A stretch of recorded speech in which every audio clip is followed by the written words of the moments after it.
What kind of man puts his own wife's private messages online for everyone to read? Mine did. One moment I was laughing with friends about how cheating was just harmless fun, and the next my words and pictures were being shared across social media like some kind of public trial. I am Seraphine Dallaire, 34, and I never thought my husband Nolan had it in him to turn the tables on me. He always seemed so quiet, so dull, always working his accounting job, never making a fuss. I believed I could say whatever I wanted, flirt wherever I liked, and twist things so I came out looking bold instead of careless. I worked as a receptionist at a clinic, nothing special, but it gave me plenty of time to chat and laugh with people like Adrian, the trainer who made me feel alive again. We have 2 children, Emily, who is 9, and Noah, who is 6, and I told myself that since I was still home every night, I was being a good mother no matter what else I did.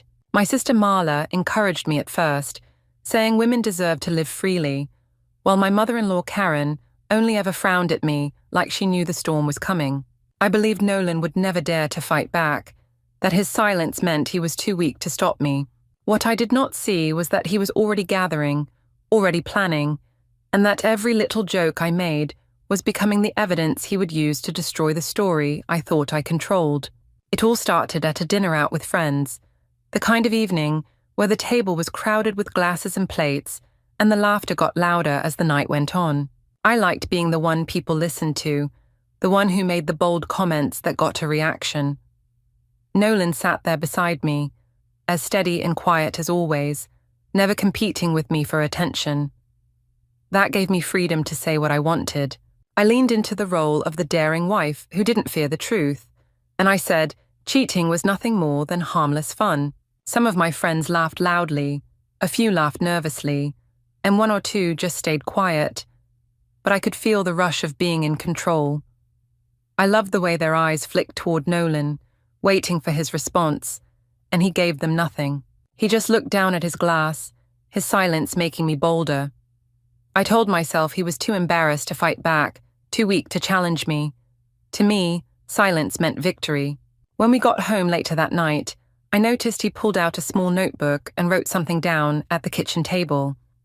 I asked him what it was, and he said it was just a reminder for work. I brushed it off, thinking nothing of it, but part of me wondered why he had started writing so often. The truth was that he was already keeping track of me, recording my words, but I didn't see it then. I told myself I was clever enough to always stay ahead of him. At the clinic, things with Adrian grew more exciting. He had this easy charm that made me feel lighter, like the years of routine with Nolan had melted away when I was around him. I would stay late after work, saying it was paperwork, when really it was just conversation and attention that made me feel alive again. Nolan asked a few times why I was home so late, but I told him he was being paranoid. I said a husband should trust his wife instead of acting controlling. He went quiet every time, and I told myself that meant he accepted my reasoning. What I did not realize was that he was memorizing everything I said. My sister Marla encouraged me in those days. When I told her Nolan was suspicious, she laughed and said men were always insecure when they couldn't keep up with a woman like me. She told me I deserved freedom and fun, that I shouldn't feel guilty for wanting more than routine. Those words fueled me, and I leaned harder into my narrative that I was not doing anything wrong, that I was simply living honestly, while Nolan sulked in his corner. Not everyone reacted that way. My mother-in-law Karen noticed the tension. She came over one afternoon and told me directly that Nolan deserved better. She said she had raised him to value loyalty, and that I was throwing it away for attention. I laughed at her, said she was old-fashioned, and told her the world had changed. She shook her head and walked out, but I caught the look she gave Nolan as she left. It was not pity, it was approval. She could see something in him that I was too arrogant to notice. He was already preparing. The next time I made a scene was at a family barbecue. The yard was filled with cousins, siblings, and neighbors, and everyone was eating and drinking while the kids played. I stood in the middle of it all, performing as usual, and I made another bold joke. I said cheating was just a game, a little harmless fun, and that only boring men thought it was serious. The laughter this time felt thinner. Some smiled too tightly, Some turned away, and a few looked at Nolan to see how he would react. He didn't give them anything. He set his plate down, stood up, and walked inside. I waved it off, saying he never knew how to take a joke, but I felt the shift in the air. People were no longer laughing with me. They were embarrassed for me. Later that night, Emily tugged at my sleeve and asked why Daddy looked so sad. I told her he was just tired, but the way she looked at me made me uncomfortable. Children notice more than we think, and I could tell she was starting to connect the dots. Nolan didn't come to bed after that. He stayed in the study with his laptop, and I heard the quiet sound of typing long into the night. When I asked him the next morning what he was working on, he said it was important. I told myself it was just his boring accounting projects, but something about the calm way he answered made me uneasy. Then one evening, while I was in the middle of another speech about how people should stop pretending monogamy worked, Nolan placed a small recorder on the table. He said it was for clarity. I laughed, called him paranoid, and carried on with my glass of wine. But the truth was my stomach twisted. He didn't argue, didn't rise to my bait, just sat there steady and calm, letting the recorder blink red as I talked. For the first time, I wondered if his silence meant something else entirely. It no longer felt like weakness. It felt like a plan, and I had no idea what it was. Adrian told me not to let it bother me. He said Nolan was just insecure and trying to control me, that all men like him use silence as a weapon when they were too afraid to actually fight. I clung to those words because they gave me cover. Whenever Nolan asked about my schedule, I called him paranoid. When he questioned why my phone was always face down, I accused him of spying. If he pressed further, I told him that real love meant freedom and trust, and that he was proving he didn't have either. He never shouted, never exploded. He only nodded, which made me believe I was winning. But what I missed was the way his eyes never left me, calm and sharp, like he was collecting every piece of what I was giving him. At work, whispers started. Adrian would lean across the reception desk and laugh too loud, and I noticed my co-workers watching.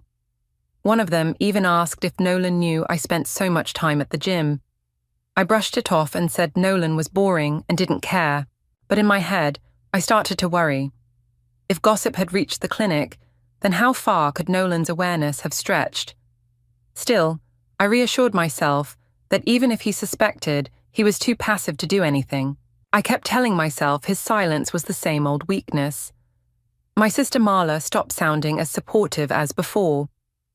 When I called her after another long argument with Nolan, she told me maybe I should slow down. She said my jokes were starting to sound cruel and that the children would remember more than I thought.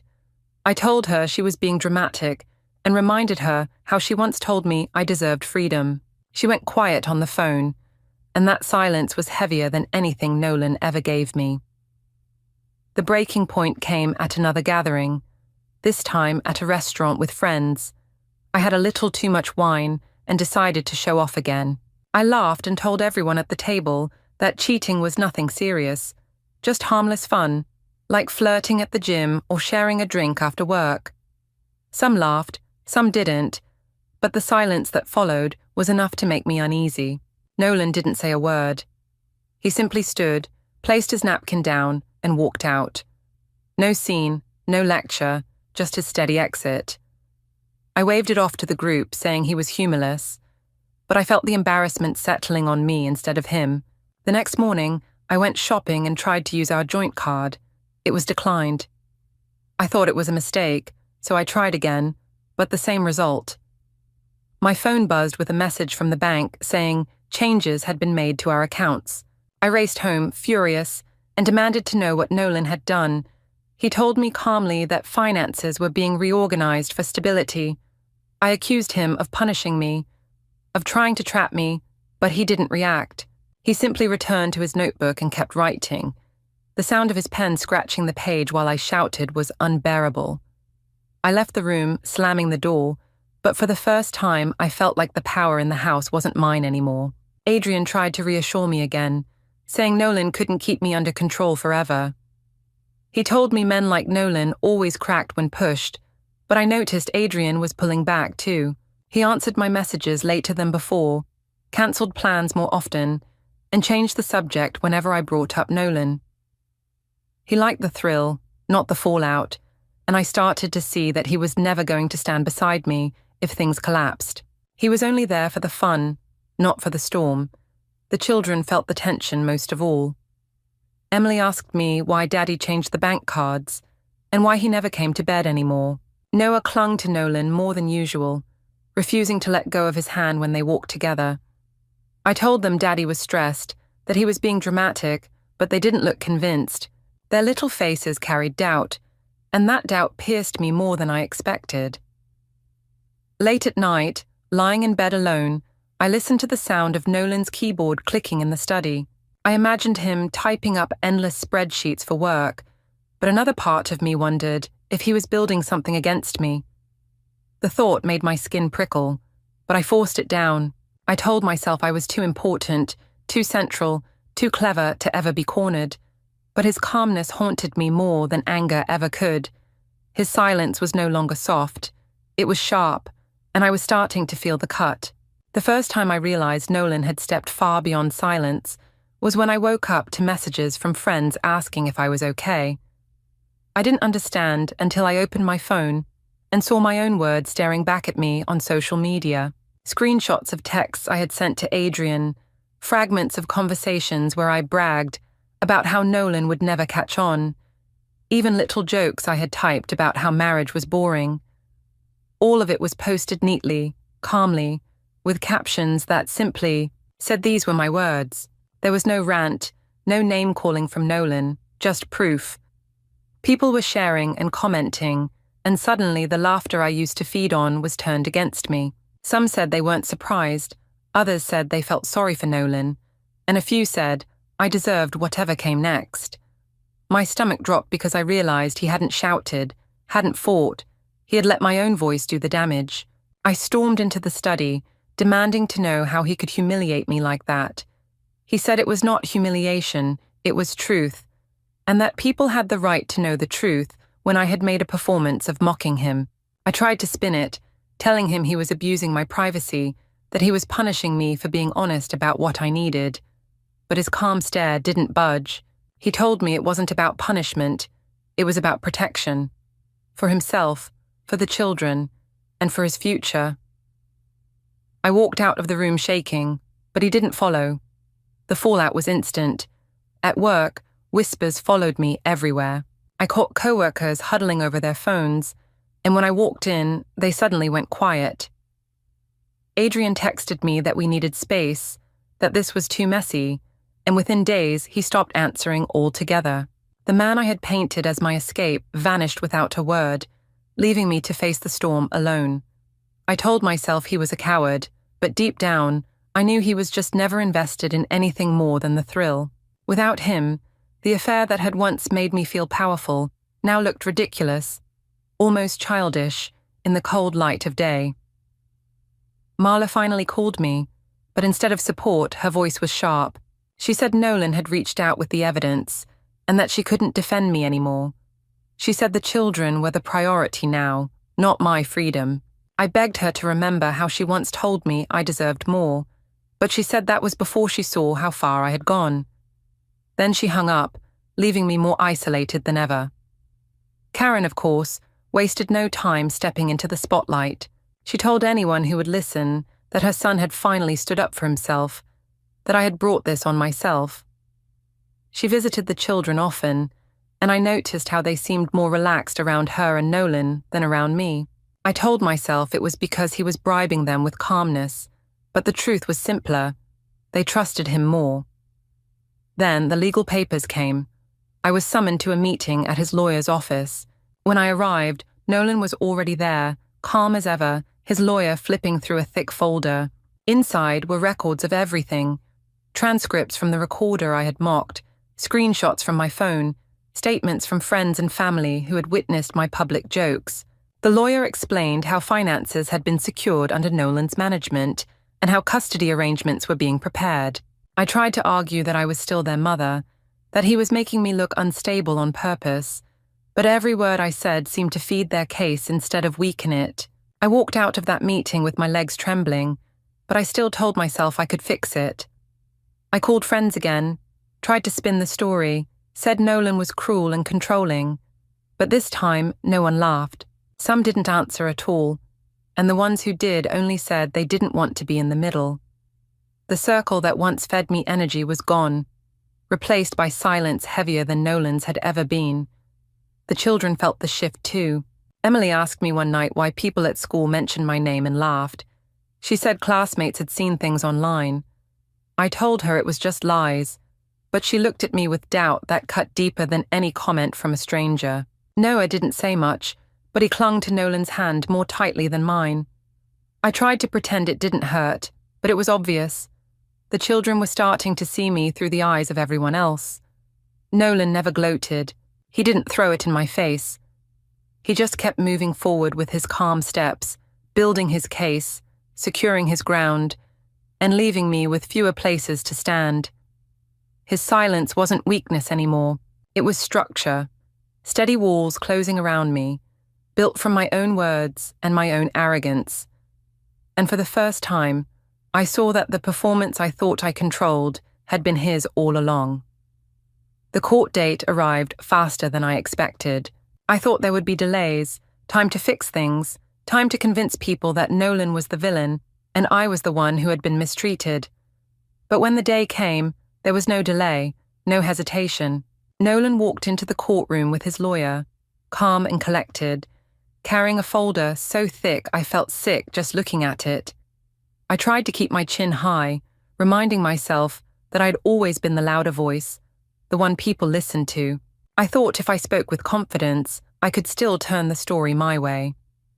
The judge began by asking for the evidence, and Nolan's lawyer laid it all out in an orderly way.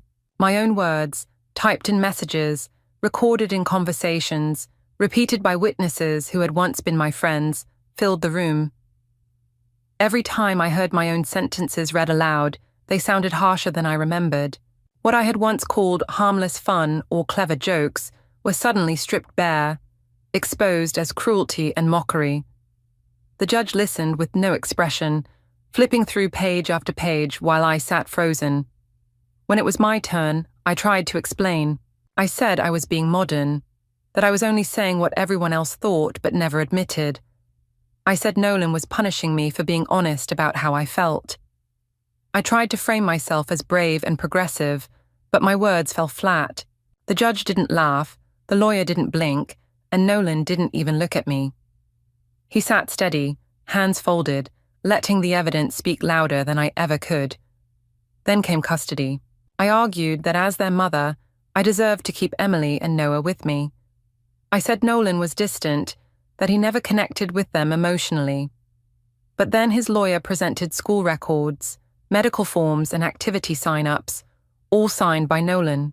Teachers had written statements saying he was the parent who showed up to meetings. Doctors had records of him scheduling appointments. Everything I said was countered by proof, leaving me exposed. I looked toward the gallery and saw faces I recognized.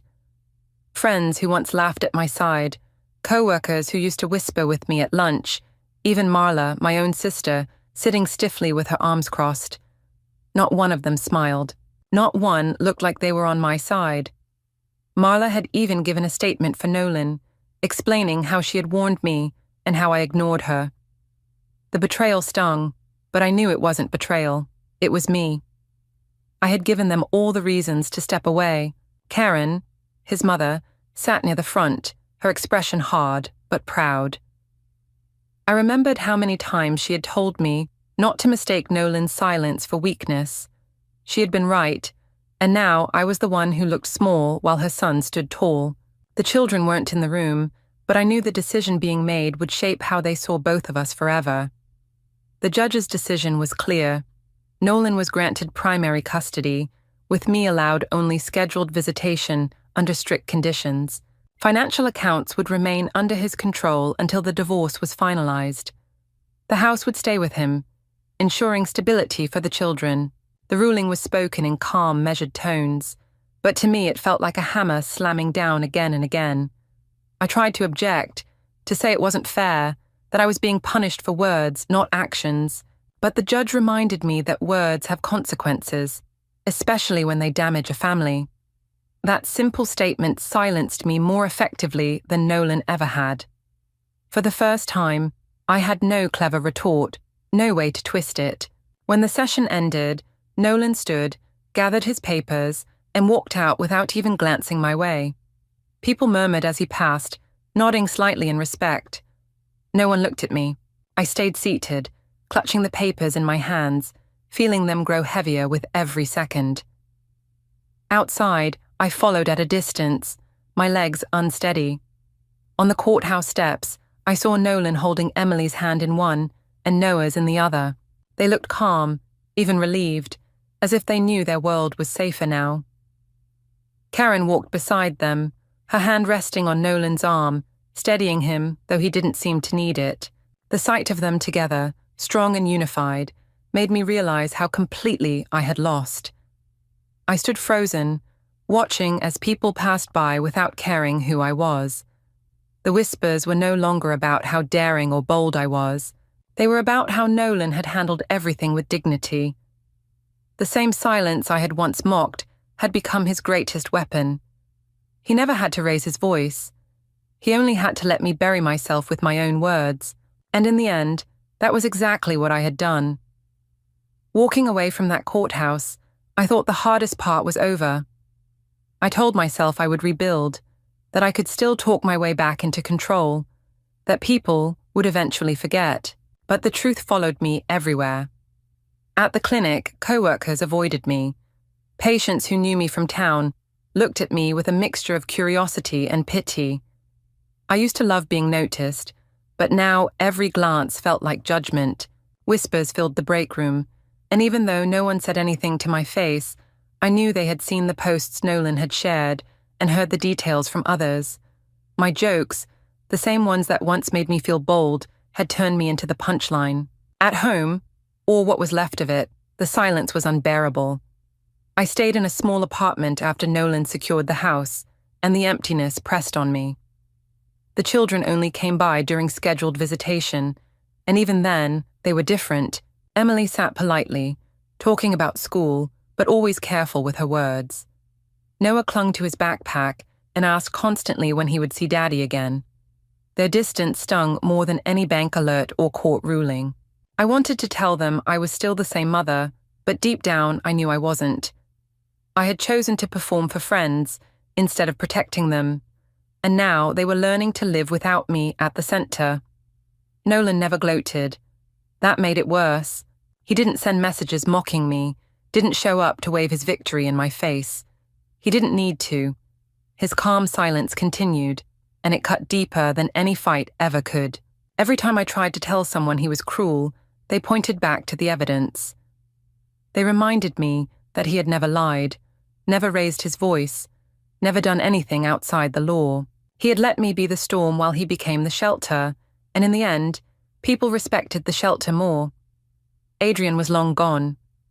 The man who once told me I was brave disappeared the moment things grew serious. He didn't answer my calls, didn't reply to my messages. I heard from someone at the gym that he had a new client he was spending time with, and it hit me then how foolish I had been to risk everything for someone who had no stake in me at all. What I thought was freedom had been emptiness, and now I was left alone to carry the weight of choices he would never even remember. Marla, my sister, kept her distance too. She said she loved me but couldn't defend me anymore, not when the children were involved. Her words stung because she had once been the one who cheered me on, but I understood. Even she had seen what I refused to admit, that my need to perform, to humiliate Nolan, had destroyed the foundation we all lived on. Karen, my mother-in-law, didn't hide her satisfaction. She told me directly that her son had finally found his strength, and that I was the one who had underestimated him. Hearing her say it aloud left me hollow because she was right. The last time I saw Nolan, he was picking up the children after one of my visits. He stood at the door, steady as ever, thanking me politely, but never meeting my eyes. Emily and Noah ran to him, their relief clear, their little hands reaching for his without hesitation. Watching them cling to him, I realized the shift was complete. I had once believed his silence was weakness. Now I knew it was power, the kind of power that doesn't shout or boast, but simply endures until the truth speaks for itself. I was left standing alone in the doorway, the sound of their laughter fading as they walked away together. The silence that followed was mine now, and it was heavier than anything I had ever mocked before. The weeks after the ruling dragged like years.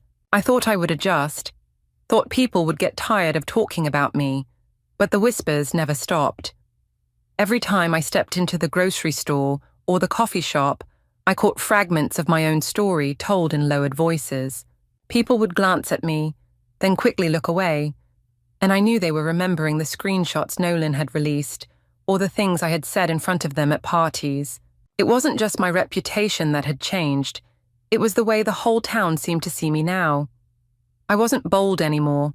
I was careless. I wasn't brave. I was cruel. And no amount of spinning could change that. The children were the hardest part. During visits, Emily sat stiffly, her eyes too old for a girl of 9. She asked practical questions, like what time Nolan would pick them up, or if she could bring her homework to the apartment. Noah barely let go of his bag, always asking how many nights until he was back with Daddy. I tried to play games, to smile, to make it feel normal, but they weren't fooled. They sensed the shift, the fracture, and they leaned toward the parent who hadn't made a spectacle of their lives. Watching them choose him quietly, without words, was a punishment I could never have imagined. At work, the gossip never faded. Patients avoided small talk with me, and co-workers stopped including me in their plans. I used to be the center of chatter, the one who stirred the pot and kept people entertained. Now, conversations died when I entered the room. The clinic manager called me in one afternoon and said politely that my personal situation was becoming a distraction. He didn't say I was being pushed out, but I could feel it in his tone. Even in the space where I once felt powerful, I had become an outsider. Nolan never gloated. That was the part that cut deepest. If he had mocked me, if he had shouted, I could have painted myself as the victim. But he remained calm, dignified, and steady. He spoke only when necessary, never raising his voice, never twisting the knife. He didn't need to. The damage was already complete. People admired him now for the very traits I had ridiculed. His silence, his patience, his caution. These had become proof of strength, while my loudness had become proof of weakness. Adrian was gone completely, not even a shadow left. I heard he was spending time with someone new, and it made me sick to realize how quickly I had been replaced. I had risked everything for the thrill of being noticed, only to be discarded without a second thought. He never cared what I lost because of him. To him, it was only fun. To me, it had been the end. Even Marla, my own sister, avoided me now. She answered messages with short replies, sometimes not at all. When I asked her directly if she thought I deserved what happened, she said only that I had chosen this path, and now the children were the ones who had to live with the consequences. That was all she said before ending the call. Her distance hurt, but I couldn't blame her. She had warned me, and I had ignored her. Karen, my mother-in-law, didn't hide her feelings either. When I saw her once at the school drop-off, she looked me in the eye and said her son had always been stronger than I gave him credit for. She said she was proud of him. The words stung, not because they were harsh, but because they were true. I had underestimated him, mocked him, and built my whole identity around believing he was too weak to fight back. I was wrong. The last image that stays with me is Nolan walking away with the children, one small hand in each of his. They leaned into him naturally, trusting him completely, while I stood off to the side, invisible. No one laughed at me anymore. No one clapped at my boldness. No one admired my defiance. The stage I had once controlled was gone, and the audience had turned away. All that was left was silence, and it was his silence, not mine, that had claimed the final victory. Don't forget to hit like, subscribe, and turn on the bell so you don't miss the next story.